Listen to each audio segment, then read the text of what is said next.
Vamos agora falar sobre a região Nordeste. A região Nordeste, que foi chamada naquela divisão geoeconômica de região das perdas. Então, obviamente, a gente tem que começar falando sobre por que ela foi chamada de região das perdas. E aí o parênteses que a gente tem que fazer.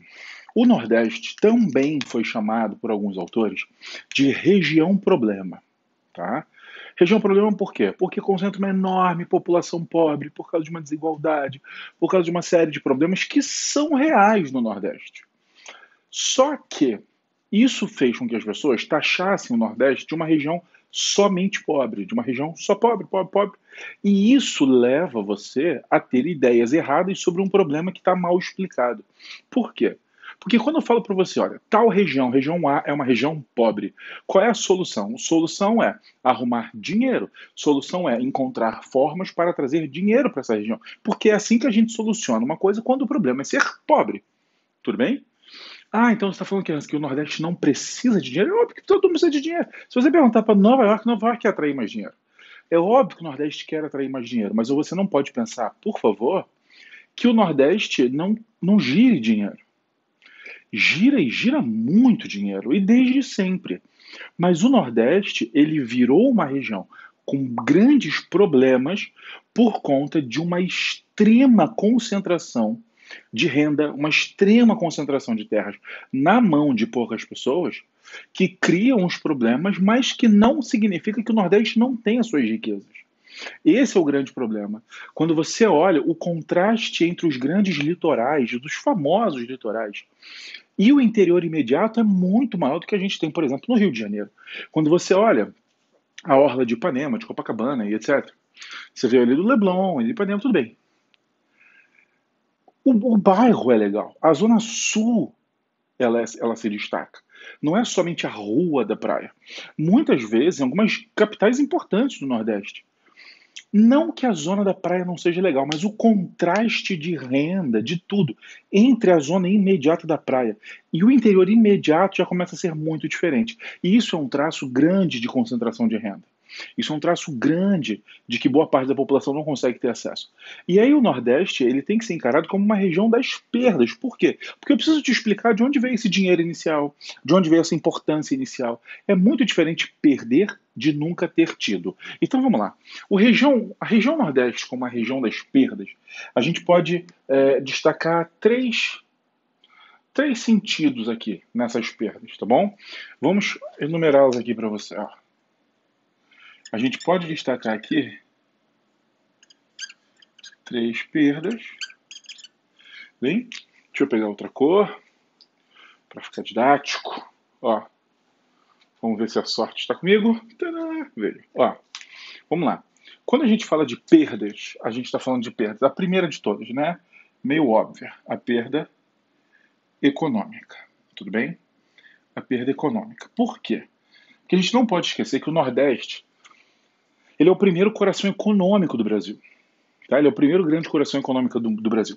Principalmente representado pela cana, no período que você aprende em história como economia açucareira, mas também pelo algodão maranhense, mas também pelo cacau baiano. Eu falei para vocês naquele mapa do arquipélago que eu destacaria a cana, o fumo, o cacau e o algodão no Nordeste. Então existe ali a cana como grande símbolo, mas existia toda uma economia açucareira. Invasões holandesas, sabe? Invasões tentando conquistar parte do Nordeste pela possibilidade e capacidade de produção agrícola da região. O açúcar sendo chamado de ouro branco. O litoral pernambucano como grande ponto dessa economia açucareira. Então nós temos ali um destaque muito grande que vai entrar em declínio pela competição internacional, por uma série de coisas, e ele vai perder tanto para a mineração quanto para o café. Ou seja, o Nordeste ele começa como coração econômico e depois ele vai passar para o Sudeste esse título, tá? Tanto com o minério, ciclo do ouro, quanto com o desenvolvimento do café, o chamado ouro negro brasileiro. Tudo bem? De qualquer jeito, a gente vê o deslocamento do eixo para o Sudeste. Nós vamos ter uma segunda perda, que é a perda política. Nunca esqueça que a primeira capital do Brasil foi Salvador. E Salvador vai perder esse título, vai ser deslocado para o Rio de Janeiro. Em tese, isso aqui não deveria ser uma grande perda. Por quê? Porque, em tese, uma capital federal governa para absolutamente todo mundo. Em tese, a capital federal ela olha para o Brasil inteiro de maneira igual.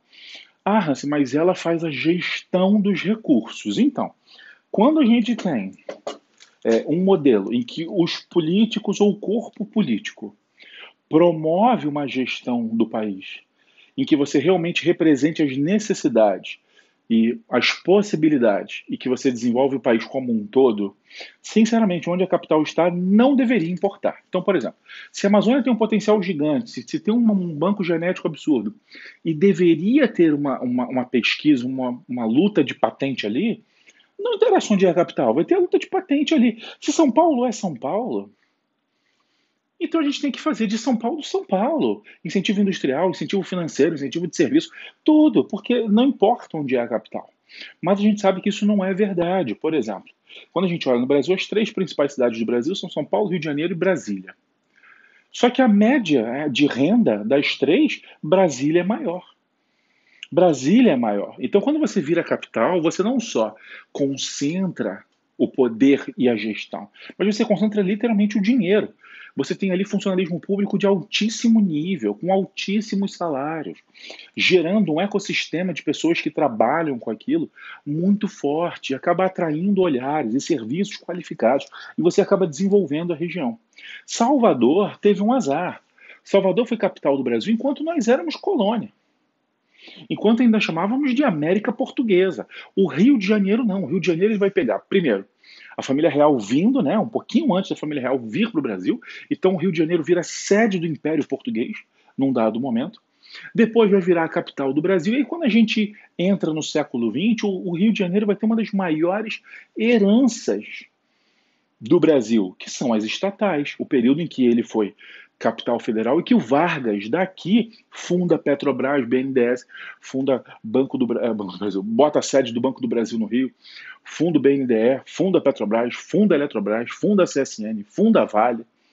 E você vai tendo isso tudo no Rio de Janeiro. Essa herança até hoje, você anda no centro, você anda em São Cristóvão, você começa a ver esses prédios estatais que dá ao Rio de Janeiro vários empregos de alto salário, movimento ecossistema, movimento toda a região. Então o Rio de Janeiro ainda ficou com umas heranças. Salvador perdeu. E mais uma vez você percebe o quê? Que sai do Nordeste e vem para o Sudeste. Tudo bem? E por último, não teria como ser diferente, a terceira perda ela é populacional ou demográfica. Por que ela é populacional? Porque para e pensa. Para e pensa. Se o dinheiro foi, se o poder político foi, se os empregos foram, tanto no lado econômico quanto no lado político, se a importância está lá, se as oportunidades estão lá, e aí quando vem a indústria e se localiza lá, a gente percebe que não faz sentido. A gente vai ver a população saindo da região Nordeste e migrando para a região Sudeste. Ou seja, no final da história, o que a gente viu acontecendo na região Nordeste? Um grande processo de perda. Olha a perda dela aqui, ó. Nós tínhamos no Nordeste o primeiro grande coração econômico, o primeiro grande ponto de desenvolvimento, e a gente viu esse ponto de desenvolvimento ser deslocado para o Sudeste. Tudo bem? Daí a ideia de perda. Tá certo? Mas isso reafirma aquela ocupação litorânea que a gente tem, igual ao Sudeste, o poder que hoje continua de forma muito evidente. Tudo bem? Então essa é a ideia das perdas. Agora vamos falar um pouquinho sobre as regiões. Ó, o Nordeste ele pode ser dividido nessas 4 regiões. Tá? Em relação a desenho de relevo, é isso aqui que você está vendo. Ó.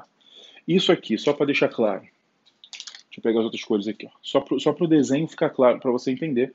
Isso aqui é o oceano. Tudo bem? Isso aqui é o Oceano Atlântico. Isso aqui logo é o mar, tá? Sabe o que é mar? Sabe, né? Mar é a parte do oceano que encosta no continente. Então, isso aqui é o mar. Tá certo? Então a gente está olhando daqui para lá. Se você olhar aqui no começo, nós vamos ter essa primeira faixa verde ali. Eu botei verde de propósito. Essa primeira faixa verde é a nossa faixa de Mata Atlântica. Então esse litoral do Nordeste vai ter uma vegetação, uma característica muito parecida com o que a gente tem aqui no Sudeste. Tá bom? A presença de uma mata atlântica, floresta quente, úmida, etc. Aqui muito forte. E aí a gente vai emendar num planalto da Borborema, quando a gente começa a chegar no Agreste. Tanto é que o Agreste apresenta uma vegetação típica chamada de brejos de altitude. Tudo bem? A gente desce na depressão sertaneja. Boa parte do sertão acontece nessa depressão sertaneja. Tudo bem? Aí depois a gente sobe ali o complexo da Serra do Ibiapaba, que tem umas escarpas, tem uma parte bem sedimentar aqui, e aí desce até o Rio Parnaíba, que o Rio Parnaíba já divide o Piauí e o Maranhão aqui no final. Tudo bem? Então essa descida da serra está aqui, ó, nessa linha azul para frente. Tá certo? Então, nós temos esse perfil no Nordeste, bastante diferente, mas isso aqui é importante saber? Raro, muito raro cair isso aqui. Isso aqui mais, tudo bem? Mas a gente, obviamente, não deixa de falar porque a gente não vai arriscar.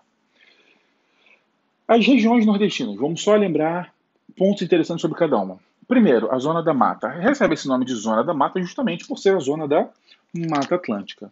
A Zona da Mata é onde a gente vai concentrar as maiores aglomerações urbanas, consequentemente industriais, consequentemente populacionais, consequentemente econômicas do Nordeste. Então a Zona da Mata é a zona rica. Tá? É a zona rica, é onde a principal atividade econômica do Nordeste se desenvolve. Qual é a principal atividade econômica do Nordeste? O turismo. O setor de serviço ligado a turismo. Por exemplo, a região Nordeste, vocês acredito que muitos já tenham ido, vocês conhecem, o Nordeste se destaca por uma gastronomia muito premiada.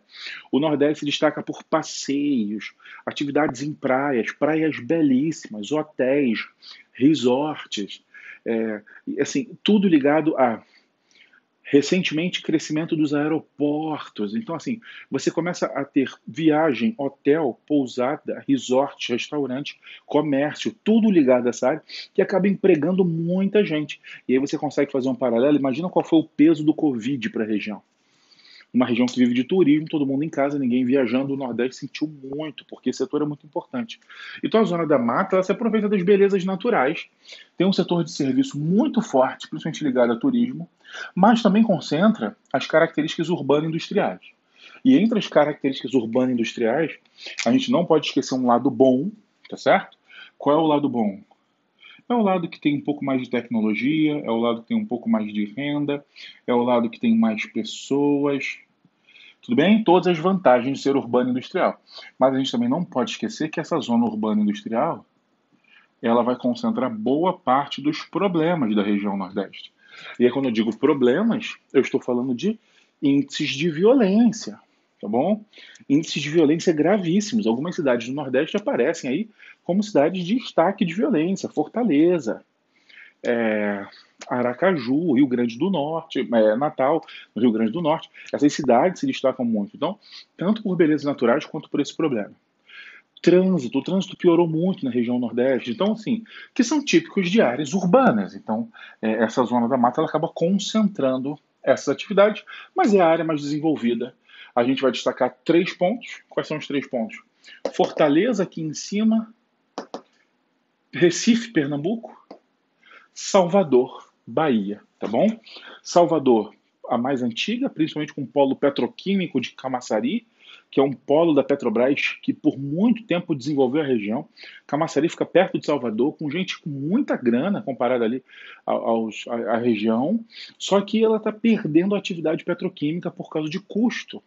Está ficando caro produzir, não está interessante, tem outros lugares mais dinâmicos. Então, Camaçari hoje vive um momento difícil, mas já teve um grande destaque petroquímico no Brasil. Pernambuco e Ceará mandaram muito bem com 2 complexos portuários que a gente já estudou. O Suape em Pernambuco e o Pecém no Ceará. Então, ali ajudou muito a desenvolver essas 2 áreas que realmente se destacam muito. Tá certo? Quando a gente vai para o Agreste, o número 2, o Agreste ele é uma região muito malandra. Muito malandra. Por quê? Porque a Zona da Mata ela tem setor terciário, né, serviços, etc. Tem o setor secundário, tem a indústria, tem o desenvolvimento urbano, tem dinheiro, tem gente. Olha o que eu falei para você. Tem dinheiro, tem gente. Mas em nenhum momento você ouviu falar que tem agricultura, por exemplo. Então o que, que o Agreste fez? Ele se especializou em policultura. O Agreste produz de tudo. Produz de tudo um pouco. Por quê? Porque ele abastece a Zona da Mata. Então, na verdade, as cidades do Agreste elas cresceram com um grande vínculo com a zona da mata, produzindo principalmente aquilo que a zona da mata consome. Então, a zona da mata é a mais desenvolvida, sem dúvida, mas a gente percebe que o desenvolvimento dela puxa junto o agreste. Então, o agreste acaba sendo uma área que se desenvolveu razoavelmente bem, não sendo a zona da mata. Tá? Mas é óbvio que as pessoas sempre querem mais, né? Você não quer ficar parado na vida, você quer a oportunidade de conquistar outras coisas. Como eu falei para vocês, entre as vegetações do agreste, nós temos um destaque aqui, por exemplo, para os brejos de altitude. E o agreste, ele queria desenvolver algumas atividades que pudessem dar mais renda para a região. Então, o que, que acontece? Ele também vai desenvolver o setor de serviço, mas ele vai trabalhar mais em cima de festas típicas. Porque quando você olha para os brejos de altitude, você não imagina que alguém vai pagar para ver o brejo de altitude. Não é a beleza natural típica do que a gente paga para ver. Então, a gente começa a perceber que coisas como procissões, coisas como o maior São João do mundo, essas festas temáticas, elas acabam atraindo muita gente para a região, que não vive só disso não. Alguma cidade se desenvolve e aí a gente destaca Campina Grande como talvez o grande representante do agreste, mas cada vez mais atraindo gente e crescendo, principalmente as pessoas que querem fugir dos problemas dos grandes centros urbanos, certo? Número 3 é o sertão. O sertão, gente, ocupa 60% do Nordeste. É a nossa região de clima semiárido, de vegetação de caatinga, xerófita, seca. É uma região que ela é enorme, mas assim, ela é uma área que a gente chama de repulsiva, né, ou de repulsão, ou seja, que a população em muitas e muitas vezes ela sai dali, ela migra, ela faz um êxodo rural, principalmente para a zona da mata, e está muito ligada aos problemas climáticos e principalmente à seca. E aí eu sei que eu já falei isso para vocês, mas vamos lembrar para isso não ser dúvida, tá? O clima semiárido se chama semiárido por ser quase seco, daí o semiárido. O que indica que ele passa ali 8, 9 meses no ano mais secos para ter 3, 4 meses mais úmidos. Tudo bem? E úmidos assim, com uma quantidade boa de chuva. Só que o que é a seca? A seca não tem nada a ver com esses 8, 9 meses secos. Isso tem a ver com o clima semiárido. O que a gente chama de seca é quando a estação chuvosa não acontece. Então, aqueles 3, 4 meses que a gente sabe que vai chover e que garante o ano, tanto para pastagem, porque a pecuária é a atividade que mais se desenvolve ali, a agricultura, que está crescendo muito recentemente graças à modernização. Então, a gente usa esses 3, 4 meses ali para conseguir uma quantidade suficiente de umidade no solo para desenvolver as outras atividades. Quando tem a seca, a gente fica sem esse período de chuva. E aí a gente tem aqueles casos muito graves de animais mortos, pessoas largando as casas, uma seca terrível. E aí, justamente, quando a gente vive o período da seca. Mas fora a seca, o sertão é uma região que ele sempre se virou nessa ideia da pecuária, porque a agricultura era muito difícil, então a pecuária ganhava muito destaque. É óbvio, porque assim, plantar numa região dessa é muito mais difícil do que você criar os animais. Então acabou sendo uma região destacada pela pecuária. Mas que hoje em dia vê o avanço da agricultura moderna bater a sua porta. E a gente destaca fruticultura irrigada para exportação. O que não só prova que dá para plantar no sertão, como dá para fazer muito dinheiro. E isso tudo ainda temperado com a concentração fundiária que é assustadora na região, e os projetos de transposição de água do São Francisco, que estão sendo usados para fortalecer as pessoas que têm mais terras na região. Por quê? Porque misteriosamente as pessoas têm informação de por onde o projeto vai passar, quais são as áreas que vão ser mais abastecidas. Na verdade, as pessoas têm mais informação, vão lá e compram as principais terras.